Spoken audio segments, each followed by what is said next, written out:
아침 첫 근무를 시작하려고 경비실 문을 열었을 때였습니다. 늘 조용히 일하던 청소 아주머니가 휴게실 구석에서 두 손으로 얼굴을 가리고 울고 있더군요. 괜찮으세요? 하고 묻자 아주머니는 아무 말 없이 구겨진 서류 한 장만 내밀었습니다. 종이 모서리는 손에 땀이 벨 만큼 눅눅했고 글씨는 몇 번이고 지워졌다 다시 적힌 흔적이 있었습니다. 저는 그제야 서류 상단의 단어 하나를 보았습니다. 퇴직금 미지급 통보.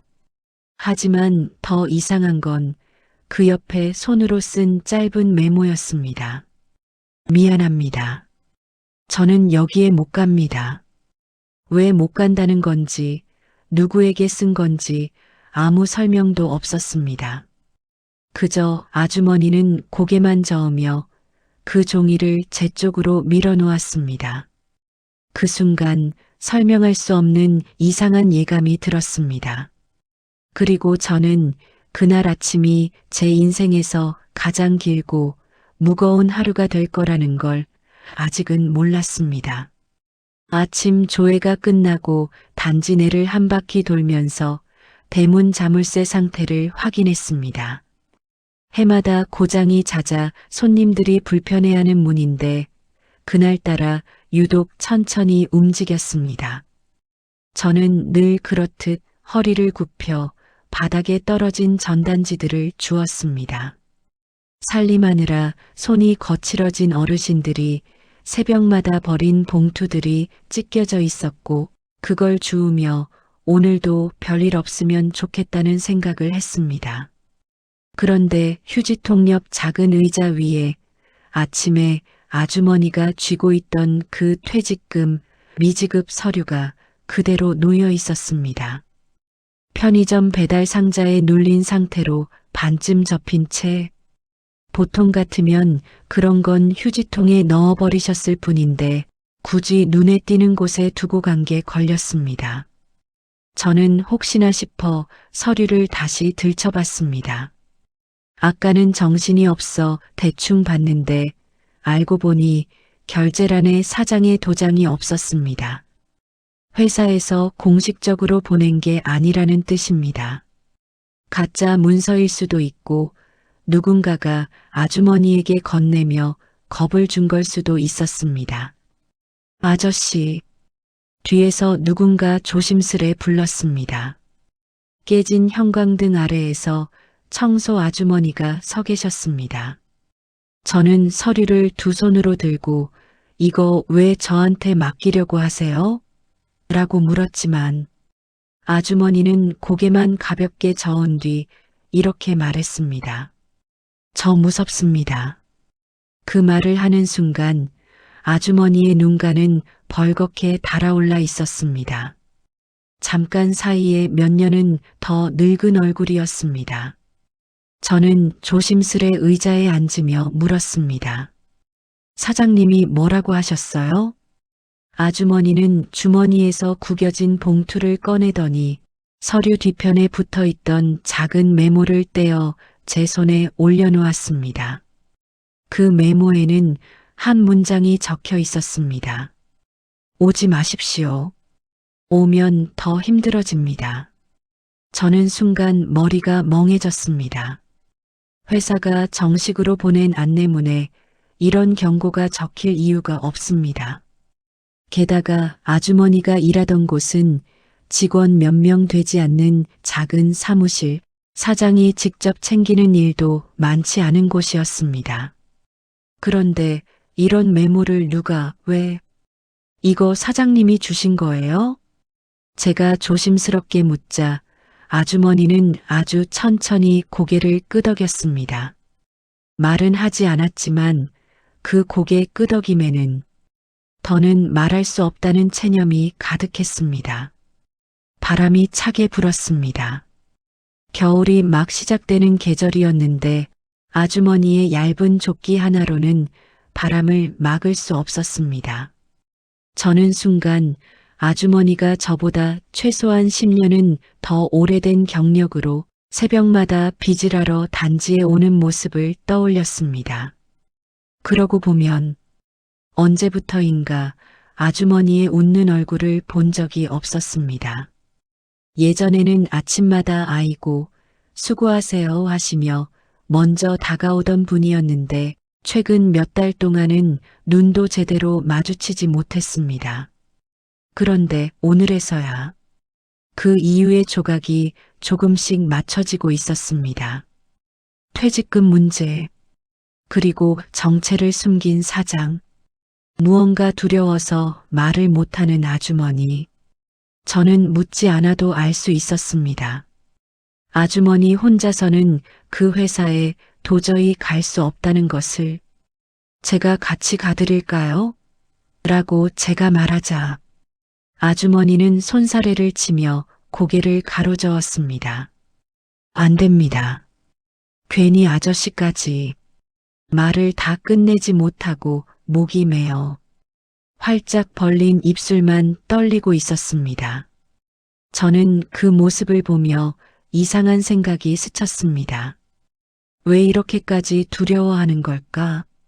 퇴직금 몇백만 원 가지고 이 정도라면 이건 단순한 돈 문제가 아닐 수도 있다. 그리고 더 큰 의문이 생겼습니다. 사장이라는 사람이 왜 아주머니를 이렇게까지 검주려고 했을까?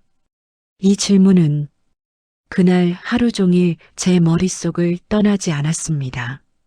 하지만 저는 아직 몰랐습니다. 아주머니가 숨기고 있던 건 퇴직금 문제가 아니라 사장과 아주머니 사이에 얽힌 더 큰 진실이라는 것을. 그 진실을 제가 마주하게 된 건 그날 오후였습니다. 전혀 예상하지 못한 장소에서 전혀 준비되지 않은 순간에 아주머니가 돌아간 뒤 저는 경비실로 들어와 서류를 다시 펼쳐보았습니다. 퇴직금 미지급 통보서라기엔 내용이 지나치게 허술했습니다. 문장 사이사이에 띄어쓰기도 맞지 않았고 법적 고지 문구도 없었습니다. 마지막 줄에는 사장의 이름이 인쇄되어 있었지만 서명은 없었고 도장은 아예 찍혀 있지 않았습니다. 이걸 왜 그냥 믿으신 거지? 저는 혼잣말을 중얼거렸습니다.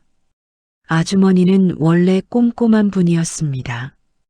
분리수거 날짜, 단지 행사 일정, 관리실 공지를 저보다 먼저 기억해 알려주던 분이었는데 이런 엉터리 문서를 진짜라고 믿고 그대로 물러났다는 게 이해되지 않았습니다. 그러는 사이 점심시간이 가까워졌고 경비실 앞을 지나던 또 다른 청소 아주머니 한 분이 제 표정을 보더니 조심스럽게 물었습니다. 아까 그 종이 때문이죠? 저는 놀란 눈으로 아주머니를 바라봤습니다. 그러자 그분은 주변을 살피며 경비실 문을 닫아달라고 손짓했습니다. 문이 닫히자 아주머니는 작은 목소리로 말했습니다. 그 회사 사장 여자들한테 말도 못하게 해요. 저기 그분도 몇 달 전부터 힘들다고 했어요.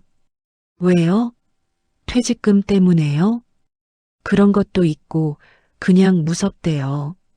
자꾸 불러내고 혼자 오라고 하고 말을 아끼는 모습이었습니다. 자세히 묻기도 어려웠습니다. 저는 조금 멍해진 채로 물었습니다. 혹시 아주머니를 괴롭힌 겁니까? 하지만 아주머니는 고개를 저었습니다. 그런 말 저희끼리도 안 해요. 누구 하나 입 잘못 놀렸다가 어디로 찍혀나갈지 모르니까. 찍혀서 잘린다. 그 말에는 묘한 현실의 무게가 실려 있었습니다. 저는 그제야 이해하기 시작했습니다. 퇴직금이 문제가 아니라 사장이라는 존재 자체가 아주머니를 누르고 있었다는 사실을. 그때였습니다. 단지 입구에서 검은색 승용차가 천천히 들어왔습니다. 운전석 창문 너머로 짧은 단발머리의 여성이 보였습니다. 새로 들어온 관리사무소 직원 같지는 않았고 단지 주민 명단에서도 본 적 없는 얼굴이었습니다. 차는 단지 뒤편 작은 사무실 앞에 멈춰 섰습니다. 그리고 그 여자가 내리기도 전에 아까 울던 그 아주머니가 허겁지겁 달려가 두 손을 모아 인사하는 모습이 보였습니다. 그 장면은 보기 이상했습니다. 아주머니는 원래 누구에게든 허리를 깊게 굽혀 인사하는 분이었지만 지금의 모습은 예의가 아니라 두려움이었습니다. 저는 서류를 손에 쥔 채 그 모습을 유리창 너머로 바라봤습니다. 차에서 내린 여성은 아주머니의 인사에 반응도 하지 않은 채 손목에 찬 금빛 팔찌를 만지작거리며 짧게 말했습니다. 잠깐 와요. 얘기 좀 합시다. 그 말투는 마치 오랜 상하 관계를 전제로 한 것처럼 차가웠습니다. 아주머니는 고개를 숙인 채 그 여자를 따라갔습니다. 그 모습이 어쩐지 불길했습니다. 저는 몇 분을 멍하니 서 있다가 무심코 손에 쥔 종이를 다시 바라봤습니다. 그 순간 한 문장이 유독 눈에 밟혔습니다. 오지 마십시오. 오면 더 힘들어집니다. 저는 그 문장을 소리 없이 읽고 또 읽었습니다. 그러다 문득 아주머니의 표정이 떠올랐습니다. 울던 얼굴, 떨리는 입술, 말 끝마다 묻어있는 무력감. 아주머니는 오면 힘들어진다는 말이 그저 협박이 아니라 자신에게 실제로 닥칠지도 모른다고 믿고 있었습니다. 그러는 사이 문 밖에서 그 여성의 목소리가 들려왔습니다.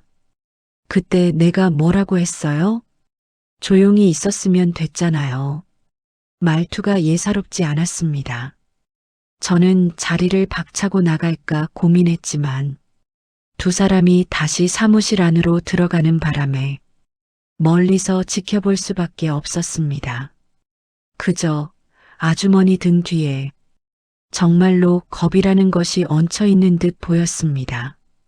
그리고 단지 뒤편 사무실 문이 닫히는 소리를 들으며 저는 확신했습니다. 이 문제는 결코 돈 몇 푼 문제가 아니라는 것을, 그리고 그 사장이라는 사람이 평범한 인물이 아니라는 것을. 하지만 저는 아직 알지 못했습니다.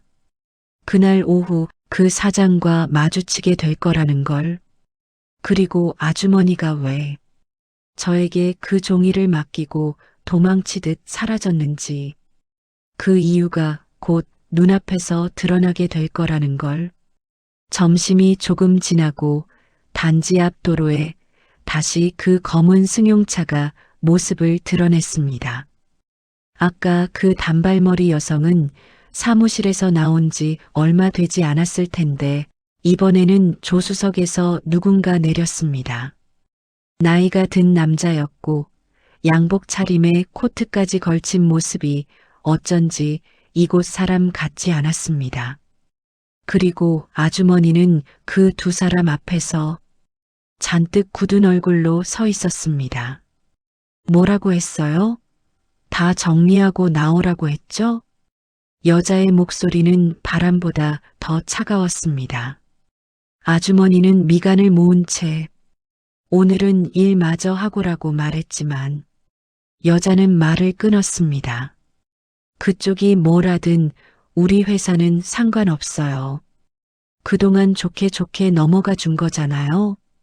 그 말투에는 묘한 우월감이 섞여 있었습니다.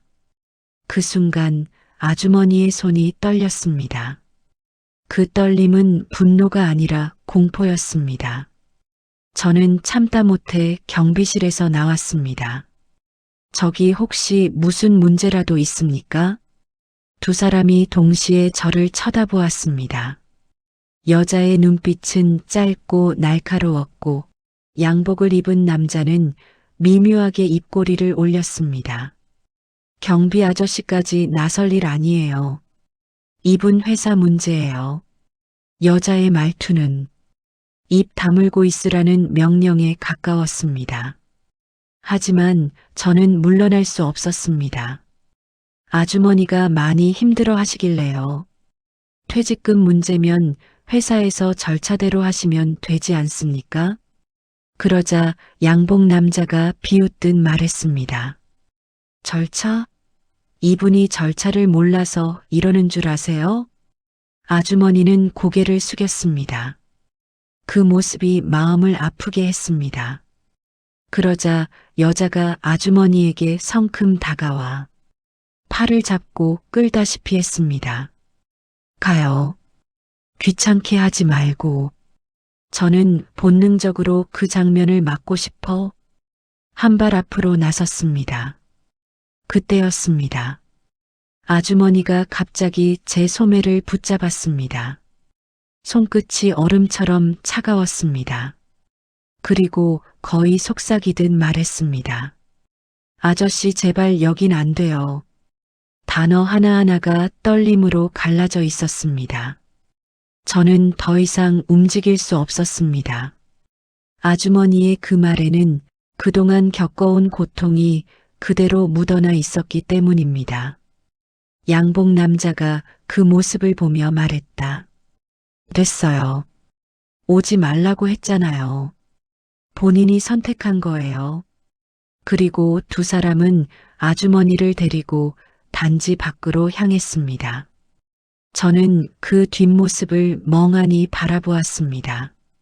마치 누군가 끌려가는 것처럼 보였기 때문입니다. 그들이 사라진 뒤 아까 경비실에 들렀던 다른 청소 아주머니가 다가와 말했습니다. 아저씨 저 사람들 그 동네에서 유명해요. 저는 놀라서 되물었습니다. 유명해요? 어떤 식으로요? 아주머니는 주변을 살피며 목소리를 낮췄습니다. 그 사장 원래 이 단지 사람 아니에요. 근데 몇 년 전에 여기 작은 사무실 차리고 그때부터 일이 뒤틀리기 시작했죠. 어떤 일이요? 사람들이 하나둘 나갔어요. 다들 무슨 이유인지 말도 못하고 다들 그 사람 이름만 나오면 입을 닫아버려요. 그 말에 섬뜩한 느낌이 들었습니다. 그 사장이 혹시 누굽니까? 아주머니는 망설이다가 조용히 말했습니다. 박성도. 아주머니가 일하던 그 회사 이름도 성도랍니다. 그 이름을 듣는 순간 아주머니가 처음 보여준 그 종이 속 사장의 이름이 떠올랐습니다. 도장은 찍혀 있지 않았지만 인쇄된 이름은 분명 박성도였습니다. 하지만 아주머니는 그 이름을 들으면 몸부터 움츠렸습니다. 저는 생각했습니다. 퇴직금 문제가 아니라 아주머니가 두려워한 것은 바로 그 박성도라는 사람이라는 것을. 그때 경비실 전화가 울렸습니다. 관리사무소장이었습니다. 경비 아저씨, 혹시 오늘 오후에 단지 외부인 출입 있었습니까? 저는 조금 전 상황을 설명했습니다. 그러자 소장은 목소리가 굳어지며 말했습니다. 그 사람들 들어오면 안 되는 사람들입니다. 특히 박성도라는 남자. 그 사람은 단지 출입 금지 대상이에요. 순간 숨이 멎었습니다. 금지 대상이라고요? 왜죠? 소장은 한참 망설이다가 낮고 조심스러운 목소리로 답했습니다. 그 사람 몇 년 전에도 이 단지에서 문제가 있었습니다. 특히 아주머니랑 관련된 일이. 말끝이 흐려졌습니다. 그리고 저는 그때서야 깨닫기 시작했습니다. 아주머니가 왜 울었는지, 왜 종이를 저에게 맡겼는지, 왜 그 사람을 보면 떨었는지, 그리고 무엇보다 왜 오지 말라는 메모를 남겼는지. 하지만 제가 아직 모르는 진실이 하나 더 있었습니다. 바로 아주머니와 박성도 사장 사이에 얽혀있던 오래된 과거. 그 과거가 저를 회사 앞으로 직접 나서게 만드는 시작이 될 줄은 꿈에도 몰랐습니다. 관리사무소장의 전화를 끊고 난 뒤에도 저는 한동안 경비실 의자에 앉지 못했습니다. 출입 금지. 그 말은 단순한 경고가 아니라 이미 이 단지 안에서 무언가 큰 사건이 있었음을 의미했습니다. 저는 전화를 다시 걸었습니다. 소장님, 도대체 무슨 일이 있었던 겁니까? 소장은 숨을 길게 내쉬더니 말했습니다. 아주머니, 서명자 씨 말입니다. 몇 년 전 저 사람 때문에 큰일을 겪었어요. 제 숨이 멈칫했습니다. 큰일이라니요? 어떤? 지금 설명드리기 어렵습니다. 아주머니 본인이 말하기 전에는 제가 먼저 말할 수 없어요. 다만 아저씨도 조심하십시오. 그 박성도라는 사람 장난 아닙니다. 전화는 그렇게 끊어졌습니다. 그러나 제 머릿속에서는 큰일이라는 단어만 울려 퍼졌습니다. 왜 그 남자만 보면 그렇게 떨었을까? 저녁이 가까워질 무렵 아까 그 단지 아주머니 서명자 씨가 천천히 단지 안으로 걸어 들어왔습니다. 아침과는 달리 발걸음이 더 무거워 보였습니다. 손에는 낡은 청가방 하나가 들려 있었고 어깨는 유난히 처져 있었습니다. 저는 조심스레 다가갔습니다. 아주머니 괜찮으세요? 아주머니는 억지로 웃어 보이려 했지만 입꼬리는 금방 내려앉았습니다. 그리고 작게 말했습니다. 오늘은 그냥 들어가요, 아저씨. 하지만 저는 놓지 않았습니다. 아주머니, 그 박성도라는 사람, 왜 그렇게 두려워하시는 겁니까? 그 순간 아주머니의 눈동자가 잠시 흔들렸습니다. 그 흔들림은 숨기고 싶다는 신호였지만 그보다 더 짙게 깔린 건 말해야만 한다는 체념이었습니다. 아저씨, 그 사람하고 저는 예전에 같은 곳에서 일했어요. 처음 듣는 이야기였습니다. 아주머니는 가방끈을 꽉 쥐었습니다. 그 사람 밑에서 오래 일했죠. 그때는 좋게 지내는 줄 알았는데 아주머니의 목소리가 떨렸습니다. 어느 날부터 저를 말로 다 못할 만큼 괴롭혔어요. 괜히 트집 잡고 월급 깎고 퇴직금도 제 이름으로 안 돌려놨더라고요. 저는 충격에 말을 잃었습니다. 그런데 왜 다시 그 회사에서 일하신 겁니까? 그 사람 밑에서? 아주머니는 조용히 고개를 숙였습니다. 아저씨, 저는요. 그 사람이 회사를 팔고 나갔다고 들었어요. 그래서 다시 일해도 괜찮을 줄 알았죠. 하지만 아주머니의 다음 말이 제 심장을 얼어붙게 만들었습니다. 근데 그 사람이 다시 돌아온 거예요. 제가 모를 거라 생각했나 봐요. 퇴직금 미지급이 아니라 그 종이는 경고문이었다. 저는 서류를 다시 떠올렸습니다. 퇴직금 미지급 통보, 그리고 그 옆에 남긴 메모. 미안합니다. 저는 여기에 못 갑니다. 저는 물었습니다. 아주머니, 그 메모는 누구에게 쓴 겁니까? 누가 오지 말라고 했어요? 그러자 아주머니는 주변을 살피더니 거의 들릴 듯 말 듯한 소리로 말했습니다. 그 사람에게요. 박성도한테요? 아주머니는 천천히 힘겹게 고개를 끄덕였습니다. 제가 회사로 찾아와 달라고 했어요. 퇴직금 얘기라도 제대로 해보려고. 근데 갑자기 그 사람이 와버린 거예요. 그 말이 끝났을 때 아주머니의 두 손은 서로를 꽉 움켜잡고 있었습니다. 아저씨, 저 사람은 제가 뭘 말하든 믿어주지 않을 거예요. 그 사람은 제가 어디 가서 무슨 말을 할까봐 늘 두려워하거든요. 그때였습니다. 단지 입구에서 낯선 목소리가 들렸습니다. 서명자 씨, 우리는 동시에 고개를 돌렸습니다. 아까 낮에 봤던 그 단발머리 여성이 다시 나타났습니다. 이번에는 표정이 한층 더 거칠었습니다. 지금 뭐 하시는 겁니까? 우리 회사 일 왜 경비 아저씨랑 상의하세요? 아주머니는 얼굴을 굳혔습니다. 저 잠깐 얘기 좀. 안 됩니다. 회장님 기다리십니다. 회장님, 그 단어 하나가 제 등골을 싸늘하게 만들었습니다. 제가 천천히 물었습니다. 혹시 그 회장님이라는 분이 박성도입니까? 여자는 제 말을 듣고 피식 웃었습니다. 아저씨가 그 이름까지 아시네. 그래요. 우리 회장님이십니다. 그리고 여자의 눈빛이 차갑게 바뀌었습니다. 그리고 서명자 씨 퇴직금 문제는 이제 아저씨가 상관할 일이 아닙니다. 하지만 저는 그 말을 들을 수 없었습니다. 왜냐하면 아주머니의 얼굴이 변했기 때문입니다.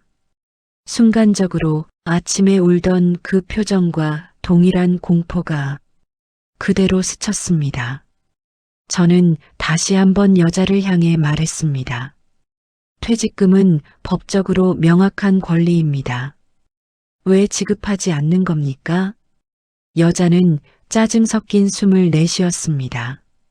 그건 회사 내부 규정에 따라 그때였습니다. 아주머니가 제 말을 막으려 하며 제 팔을 급히 잡았습니다. 아저씨 제발. 그 목소리는 울음 전에 나오는 흔들리는 호흡 그대로였습니다. 하지만 저는 알았습니다. 이제는 물러서면 안 된다는 걸, 아주머니 혼자 이 일을 견딜 수 없다는 걸, 그리고 결정적으로 그 여자가 말한 한 문장이 제 마음을 꽉 움켜쥐었습니다. 회장님이 직접 오신다 했으니까 이제 이분은 우리하고 끝입니다. 끝? 무슨 끝? 무엇을 끝낸다는 뜻인가? 아무리 생각해도 그 말 안에는 퇴직금 미지급 이상의 어두운 의도가 숨어 있었습니다. 그리고 저는 그 의도를 직접 확인하기로 했습니다.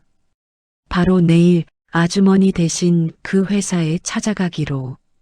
그 결심이 제 인생을 뒤집어 놓을 줄은 그때는 아직 몰랐습니다. 다음 날 아침 저는 평소보다 1시간 일찍 눈이 떠졌습니다. 어제 아주머니 얼굴이 계속 떠올라 도무지 잠이 오지 않았기 때문입니다. 회사에 직접 가본다. 생각해보면 무모한 일이었지만 아무것도 하지 않고 넘기기엔 마음이 편치 않았습니다. 퇴직금 문제를 떠나 어제 두 사람의 태도는 분명 상식 밖이었습니다. 출근 전 잠깐 시간을 내어 회사가 있는 골목으로 향했습니다. 아침 햇살이 비치는 좁은 도로를 따라 걸어가는데 멀리서부터 낡은 간판이 보이기 시작했습니다. 성도물류, 허름한 사무실, 문 앞에는 오래된 팔레트와 박스들이 어지럽게 쌓여 있었습니다. 겉보기에는 영세한 업체처럼 보였지만 어제 사람들이 풍기던 분위기와는 어딘가 맞지 않았습니다. 사무실 문을 열려는 순간 안에서 다급한 목소리가 들렸습니다. 그러니까 그 여자는 그냥 보내버리면 된다니까요. 저는 손을 멈추고 문 사이로 조심스럽게 귀를 기울였습니다. 회장님이 싫어하신다고요. 괜히 퇴직금 이야기 꺼내서 문제 만들지 말라고 했잖아요. 여자의 목소리였습니다. 어제 아주머니를 끌고 가던 그 단발머리, 그리고 잠시 후 낯익은 굵은 남성 목소리가 이어졌습니다. 그 여자는 절대 회사 안에 들이면 안 돼. 이번 일로 다른 데 알려지면 골치 아파진다고. 박성도. 아주머니가 몸서리치던 그 이름. 저는 순간 숨이 턱 막히는 듯 했습니다. 소리가 잦아들자 저는 용기 내어 문을 두드렸습니다. 계십니까? 안에서 갑작스러운 정적이 흘렀습니다. 이윽고 단발머리 여자가 문을 살짝 열었습니다. 네, 누구세요? 저는 자신을 소개했습니다. 어제 단지에서 배웠죠. 경비입니다. 퇴직금 관련해서 서명자 씨 대신. 그녀는 제 말을 끊었습니다. 아저씨가 왜 여기 와요? 말투에는 명백한 적의가 담겨 있었습니다. 저는 침착하게 말을 이었습니다.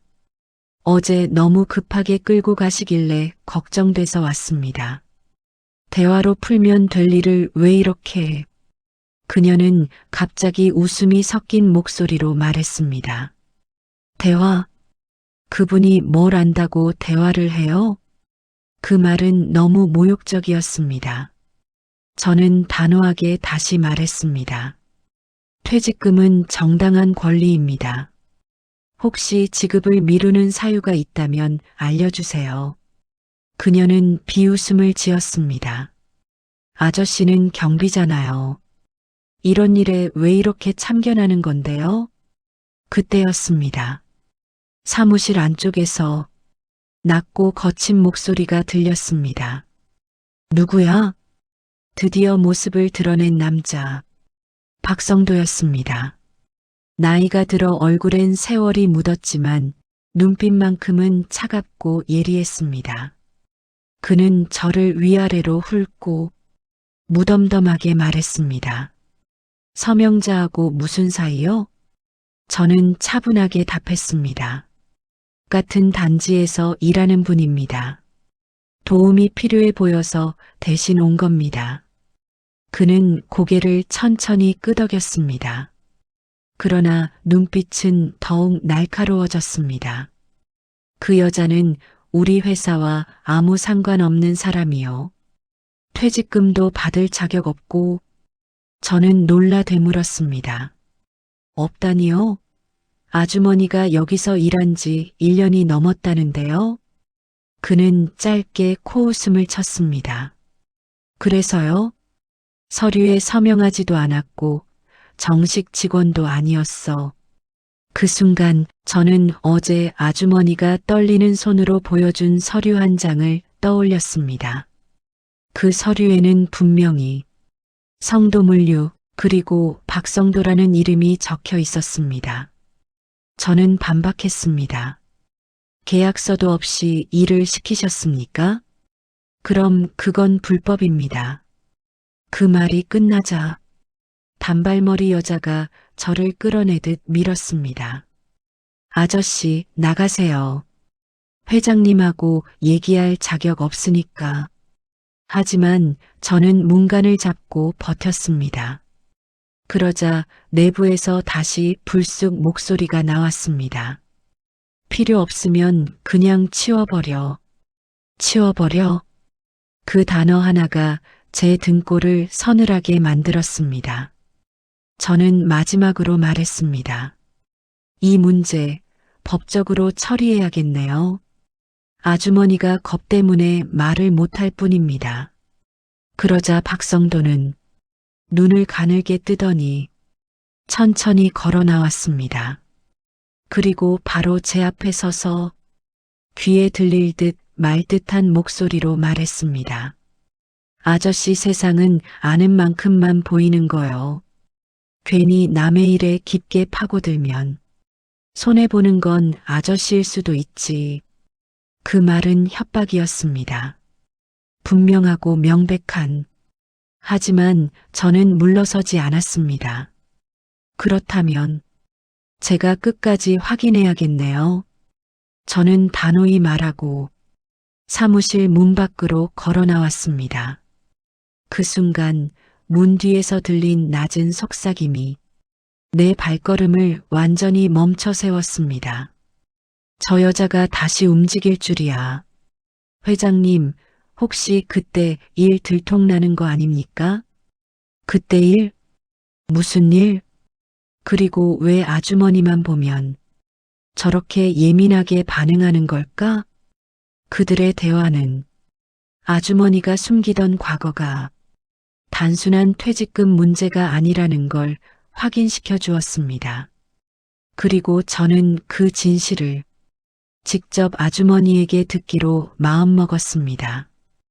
회사에서 돌아오는 길, 저는 마음이 온통 불안과 의문으로 뒤섞여 있었습니다. 그때 일, 다시 움직였다. 들통나는 거 아니냐? 그들의 대화는 누가 들어도 단순한 퇴직금 문제가 아니라는 걸 말하고 있었습니다.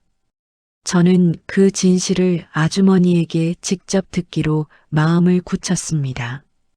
더 이상 뒤로 물러날 수 없었습니다. 이 문제는 아주머니 혼자 짊어질 수 있는 일이 아니었습니다. 단지 벤치에 조용히 앉아 있는 아주머니, 단지로 돌아오니 햇볕 한쪽에서 아주머니가 천천히 바람을 쐬고 있었습니다. 마치 하루의 무게를 어깨로 다 받는 사람처럼 구부정한 자세로 벤치에 앉아 있었습니다. 저는 조심스럽게 다가갔습니다. 아주머니 말씀 나누고 싶습니다. 아주머니는 놀란 듯 고개를 들었습니다. 그러나 제 얼굴을 확인하자 안도의 숨을 살짝 내쉬었습니다. 아저씨 괜히 갔다 오신 거 아니에요? 저는 고개를 저었습니다. 괜히가 아닙니다. 가보길 정말 잘했습니다. 그 말에 아주머니는 손을 가지런히 모으고 한참을 말없이 있었습니다. 그리고 천천히 입을 열었습니다. 어떤 얘기를 들으셨어요? 저는 솔직하게 말했습니다. 회사에서 그때 일 이야기를 하더군요. 그리고 아주머니 이름만 나오면 모두가 예민해졌습니다. 아주머니의 얼굴이 순간 굳었습니다. 그 표정 언론으로도 오랜 시간 묻어둔 상처가 있다는 걸 알 수 있었습니다. 저 사실 그 회사에서 무엇을 당했는지 말을 못했어요. 아주머니는 떨리는 손으로 가방 속에서 허름한 종이 한 장을 꺼냈습니다. 모서리는 닳았고 글씨는 번져 있었고 그 어떤 서류보다 오래된 고통이 묻어 있었습니다. 아저씨, 제가 일하던 회사가 원래 성도물류가 아니에요. 다른 이름이었어요. 근데 그 사람이 회사를 사가면서 직원 몇 명을 정리했죠. 저는 듣는 내내 숨을 고르고 있었습니다. 아주머니는 힘겹게 말을 이었습니다. 저는 거기서 30년을 일했습니다. 그런데 하루아침에 그 사람이 나타나 저를 불러서 말했어요. 아주머니의 목소리는 다시 흔들리기 시작했습니다. 서명자 씨, 이제 그만 쉬시죠. 나이도 있고 효율이 떨어지니까. 이렇게요. 저는 주먹이 저절로 움켜쥐어졌습니다. 그럼 퇴직금은요? 그걸 안 주겠다고 한 거예요. 제가 받은 급여 명부도 없다는 식으로요. 서류도 일부러 없애버렸더라고요. 저는 믿기지 않는다는 듯 되물었습니다. 그걸 신고하셨습니까? 아주머니는 슬픈 표정으로 고개를 저었습니다. 못했어요, 아저씨. 그 사람이 제 약점을 알고 있었거든요. 약점이요? 잠시 바람만 스치고 지나갔습니다. 아주머니는 가볍게 움츠러든 채 말했습니다. 제 남편이 남긴 빚, 그리고 제 아들. 그 사람은 그걸 다 알고 있었습니다. 아주머니는 손등으로 눈가를 살짝 문질렀습니다. 아저씨, 제가 아들 얘기 비밀로 했던 거 아시죠? 어릴 때부터 몸이 약해서 병원에 많이 다녔거든요. 그 비용이 얼마나 컸는지 그 사람은 그걸 빌미로 저를 협박했습니다. 그리고 아주머니는 종이를 제 손에 쥐어주었습니다. 그 종이는 협박성 각서였습니다. 제가 읽는 순간 숨이 턱 막혔습니다. 본인이 회사 내부 문제를 외부에 말할 시 모든 책임은 본인에게 있음. 거기에는 서명자 씨의 도장만 찍혀 있었습니다. 박성도의 도장은 없었습니다. 치밀한 함정이었습니다. 그래서 다시 일하러 들어간 겁니까? 아주머니는 조용히 고개를 끄덕였습니다. 네. 제 아들 치료비가 필요했어요. 그 사람은 저에게 말했죠. 다시 일하면 잊어주겠다고. 퇴직금도 나중에 주겠다고. 아주머니의 손이 다시 떨렸습니다. 그런데 일을 시작한 지 몇 달 안 돼서 또 회사를 자기 마음대로 바꾸고 또 저를 내쫓으려 했습니다. 이번엔 아예 서류상 저를 재직한 적 없는 사람으로 만들려고 했어요. 저는 참을 수 없었습니다. 그건 범죄 아닙니까? 노동 착취에 서류 조작에. 하지만 아주머니는 고개를 숙이며 말했습니다. 그래서 더 말을 못했어요, 아저씨. 말하면 제 아들에게까지 피해갈까봐. 그 말을 듣는 순간 제 심장이 깊게 내려앉았습니다.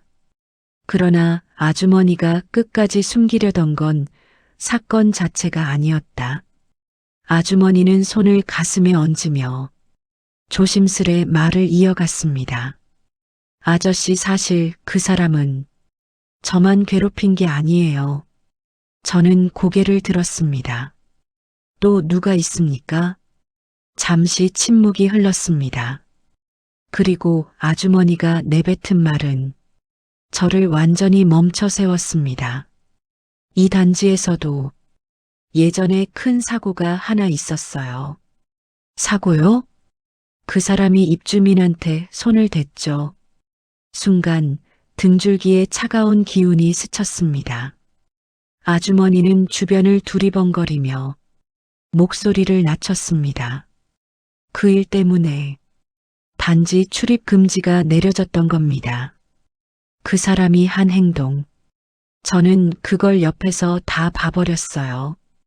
그리고 아주머니는 마지막으로 제가 가장 듣고 싶지 않았던 말을 했습니다.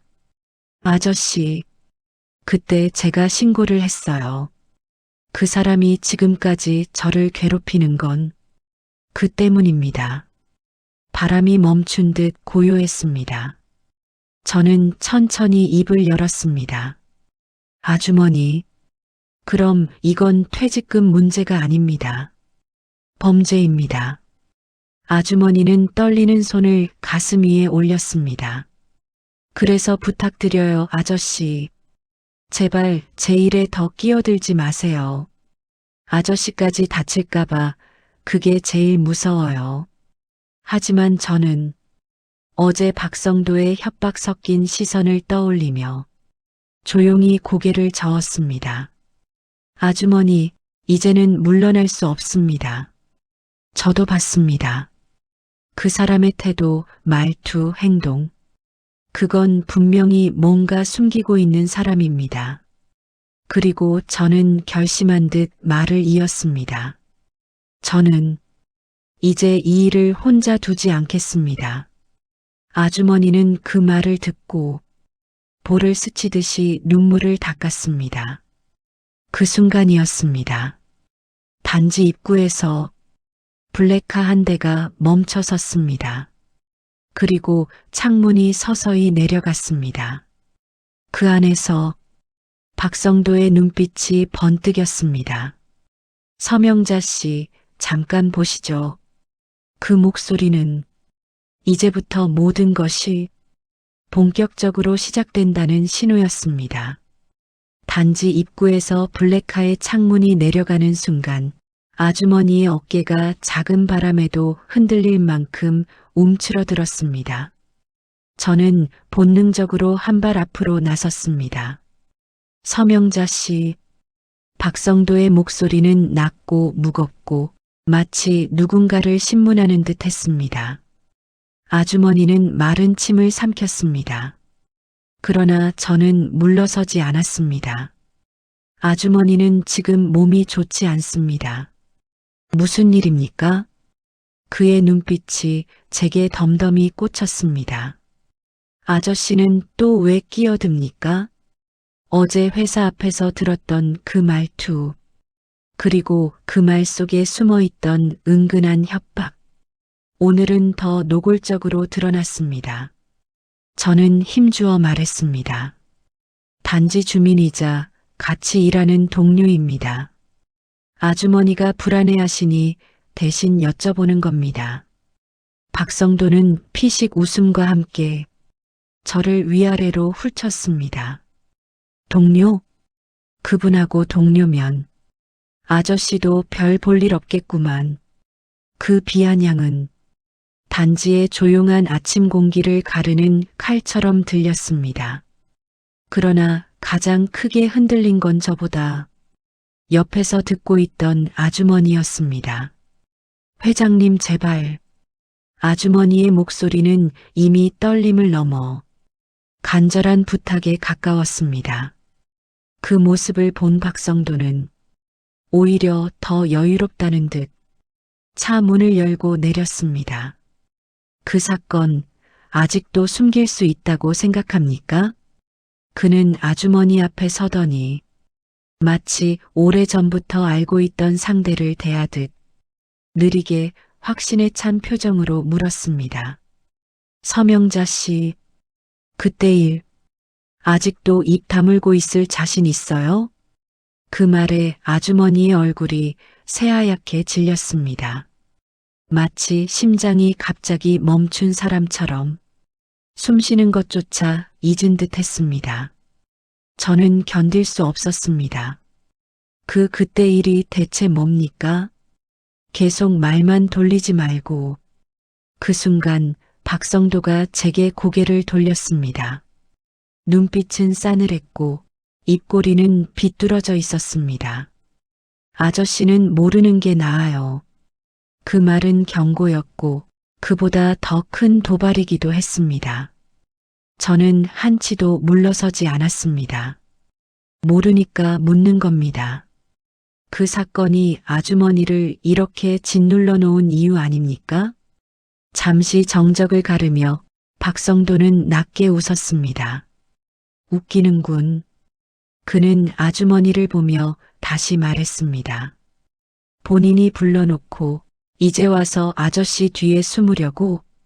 아주머니는 고개를 절레절레 흔들었습니다.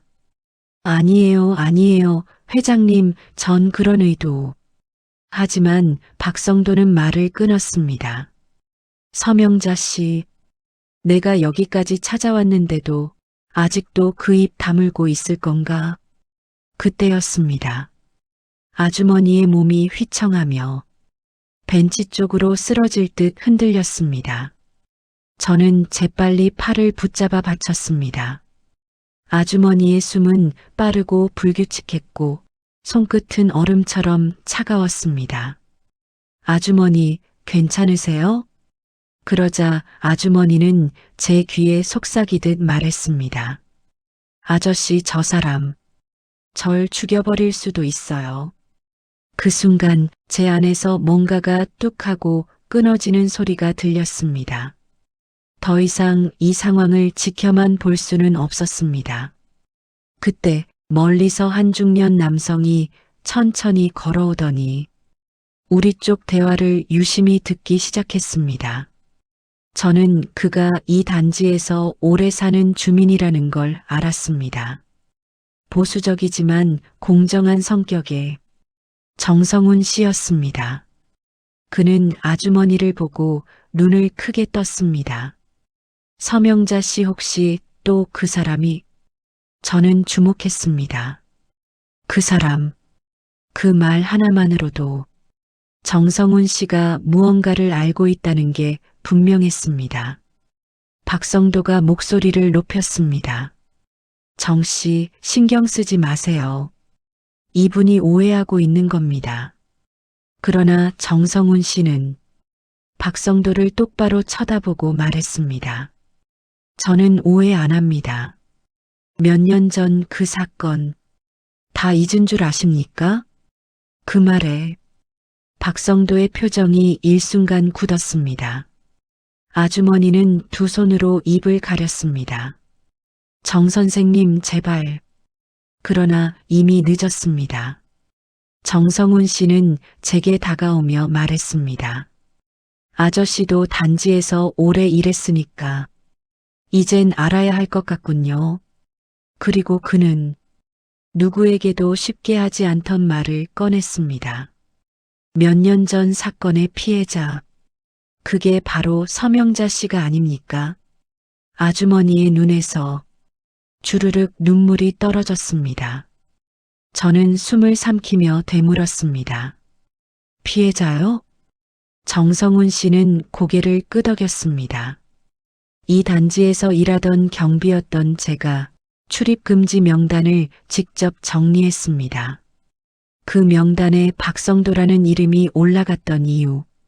아저씨, 그 사람이 서명자 씨에게 어떤 짓을 했는지 이제는 알아야 합니다. 그 순간 박성도는 이를 악물며 말했습니다. 정 씨, 입 조심해. 정성훈 씨는 눈 하나 깜빡하지 않았습니다. 입 조심해야 할 사람은 당신이지. 그리고 모든 것을 바꿔버릴 단 한마디. 정성훈 씨는 마지막으로 제가 절대로 잊을 수 없는 말을 남겼습니다. 그때 CCTV에 찍힌 장면. 나 아직도 기억합니다. CCTV. 그 단어 하나가 바람도 멈추게 만들었습니다. 제가 즉시 물었습니다. 그 영상 아직 있습니까? 정성훈 씨는 잠시 고민하더니 고개를 끄덕였습니다. 지워졌다고 했지만 내가 따로 보관한 백업이 하나 있습니다. 그 말에 박성도의 얼굴이 처음으로 무너지는 듯 흔들렸습니다. 정씨 미쳤어?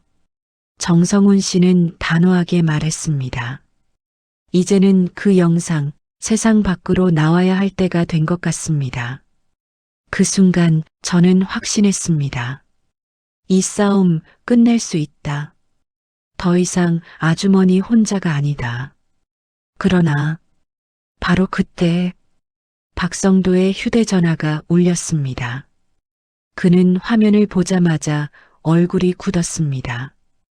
회장님, 지금 바로 오셔야 합니다. 문제가 생겼습니다. 문제가? 무슨 문제? 박성도는 욕설을 한번 내뱉고 차 문을 열며 말했습니다. 정씨, 아저씨, 그 영상, 그거 가지고 장난칠 생각하지 마. 그리고 차는 굉음을 내며 단지를 빠져나갔습니다. 남겨진 우리 셋, 저, 서명자 씨, 그리고 정성훈 씨는 서로 말없이 눈빛만 교환했습니다. 그리고 저는 그때 알았습니다.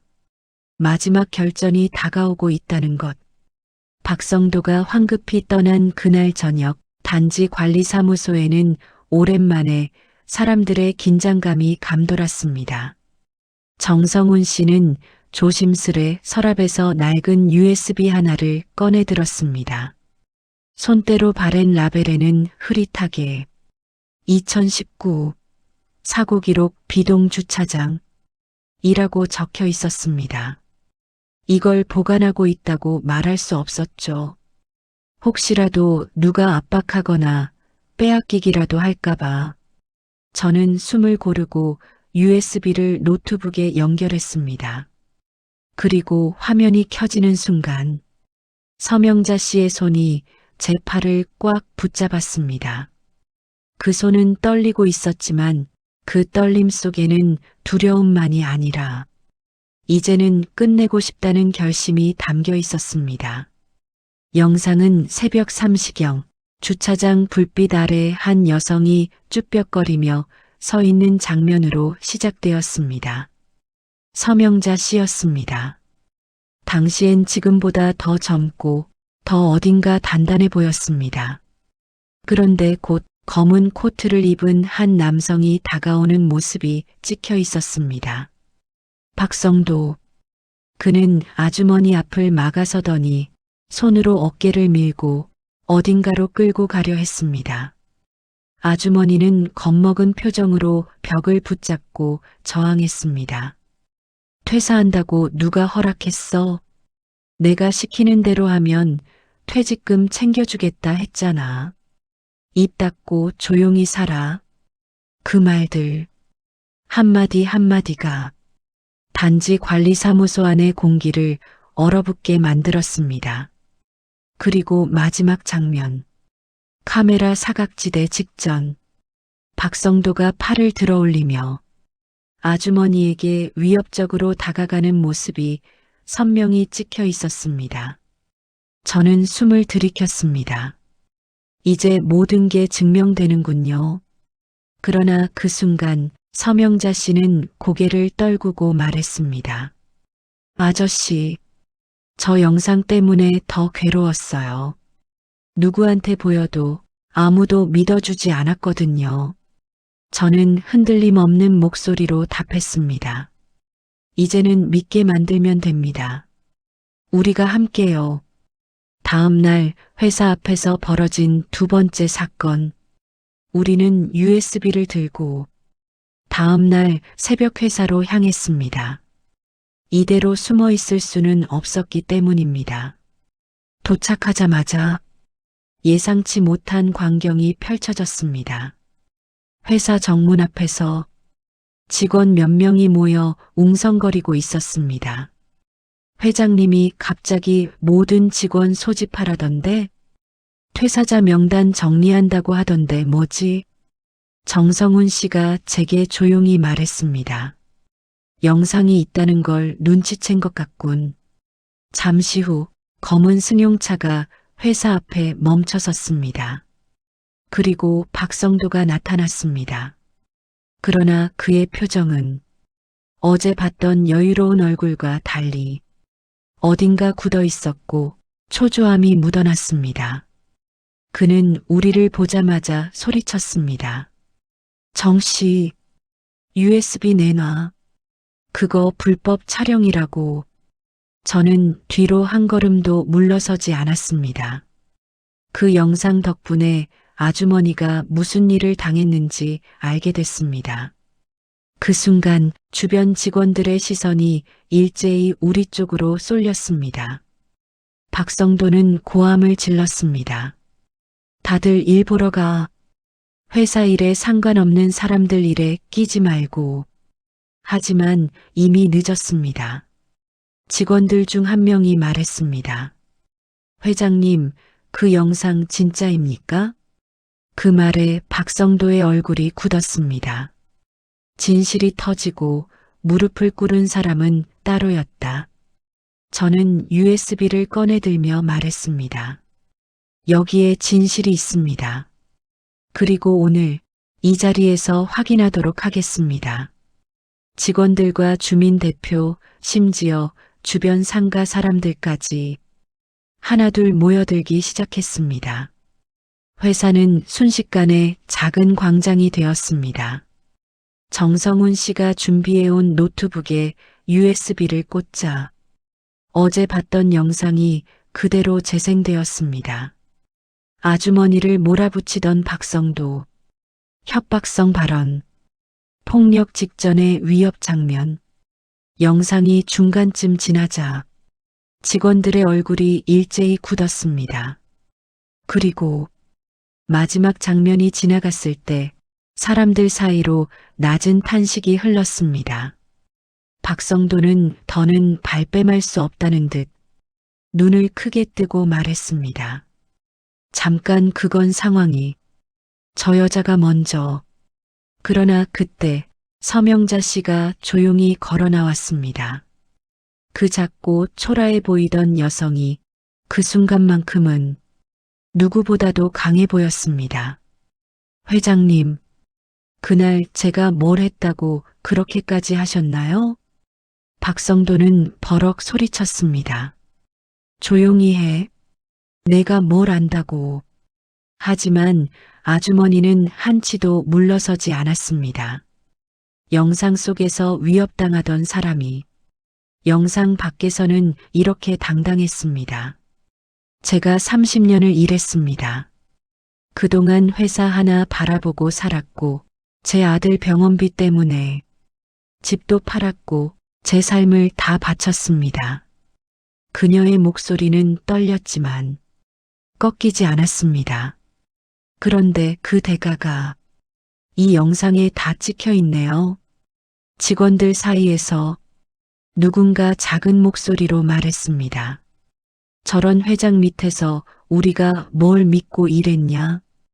또 다른 직원이 말했습니다. 퇴직금도 저렇게 안 준 거야? 박성도의 얼굴이 점점 창백해졌습니다. 그리고 결국 그는 힘없이 무릎을 꿇었습니다.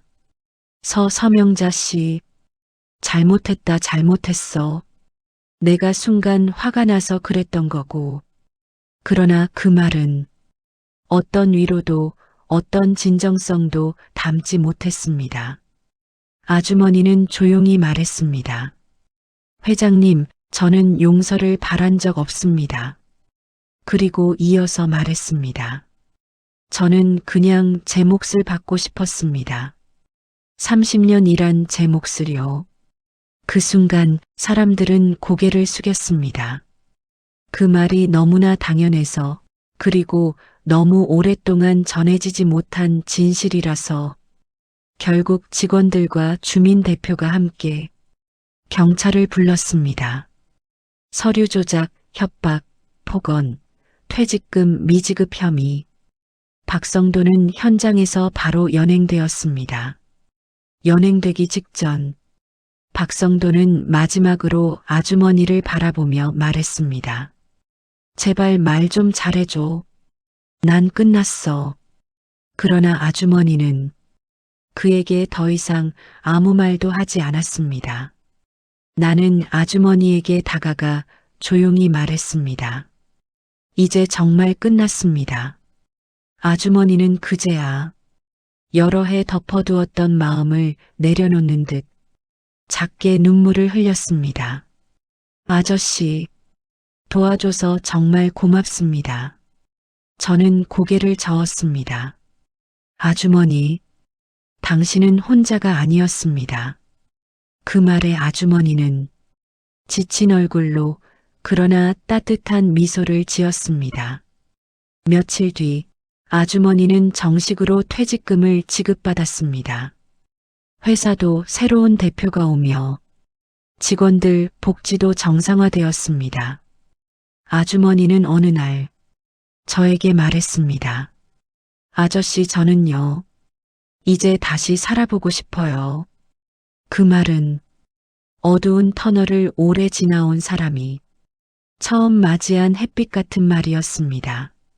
저는 아주머니의 손을 잡아들이며 말했습니다. 앞으로는 아주머니 몫의 삶을 사시면 됩니다. 그리고 속풀이 극장 인생사연의 모든 이야기는 이 문장을 남기며 끝났습니다.